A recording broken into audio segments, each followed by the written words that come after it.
xusbiyada mucaaradka ah ee Jamhuuriyadda Somaliland ayaa ku gacan sayray ergadii ugu cuslayd oo ka shaqeynaysay isu jiidka mucaaradka iyo muxaafidka Somaliland ee ku kala fog doorashada iyo qabsoomitaankeeda. Salaadiyiin ka soo jeeda gobolka Awdal, Bariga Burco iyo gobolka Hawd ayaa dhexda u xidhay sidii ay xal waara uga gaari lahaayeen ismaandhaafka siyaasadeed ee ka dhaxeeya xusbiyada mucaaradka ah iyo xukuumadda Somaliland oo ku kala fogaa doorashooyinka tan soo horeynaysa iyo sidii ay u kala qabsoomi lahaayeen. murankaasi oo halkii ugu adkeyd gaadhay iyo mawjado siyaasadeed oo ay doorashadu dabada ka riixayso oo Somaliland ku dhuftay ayay salaadiyiintani dhexda u xidheen sidii ay isfahan muuqda uga gaari lahaayeen labada dhinac ee ku kala aragti duwan isugu soo dhaweyn lahaayeen. hase ahaatee waanwaantii ugu dambeysay ayaa fashilantay, waxaana ay ka soo horjeesteen xusbiyada mucaaradka ah ee isgarabsanaya wadani iyo shuruudo ay soo hordhigeen salaadiyiinta ku shaqeynayay sida mutadawacnimada ah ee doonayay inay isu jiidaan labada dhinac. ugu horeynbana waxa ay ka soo horjeesteen xusbiyada mucaaradka ah ee la hadalka iyo la kulanka madaxweyne Muuse Biixi Cabdi oo ay ku xidhan tahay halka iyo isfahanka doorashooyinka ay xusbiyada mucaaradkuna kaga begsan karaan arrimaha ay diidan yihiin. dhaqdhaqaaq ballaaran oo toddobaadkan aynu ku guda jirno magaalada Hargeysa ka socday oo ay salaadiyiintaasi wadeen ayaa ugu dambeyntii waxa uu ku soo gabagaboobay natiijo la'aan,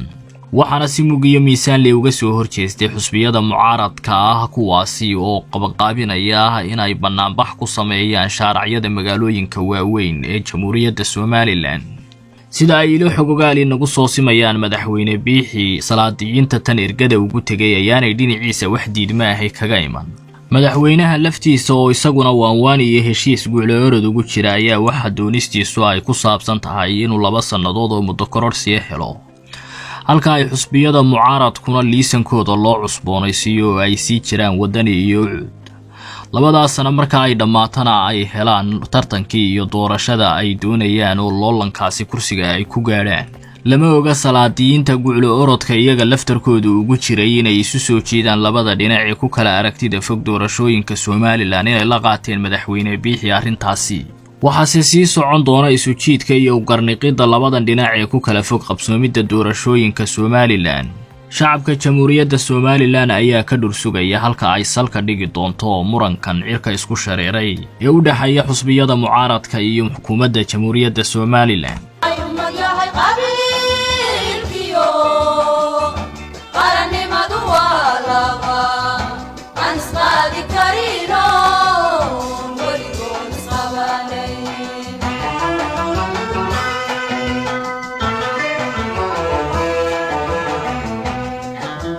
وقرد بليقاسو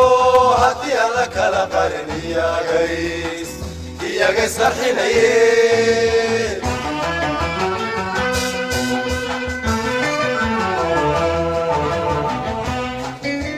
وقرد بليقاسو هدي لك لقرني يا قيس الحنين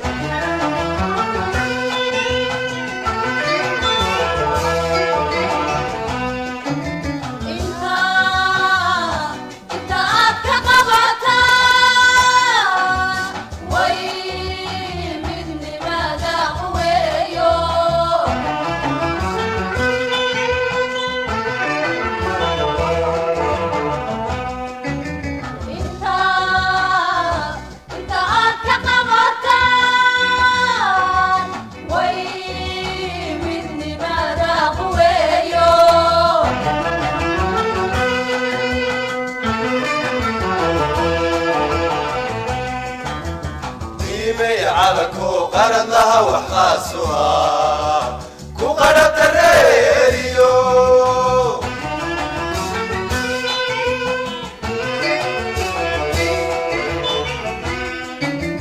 قيمي على كو قرد لها وحقاسها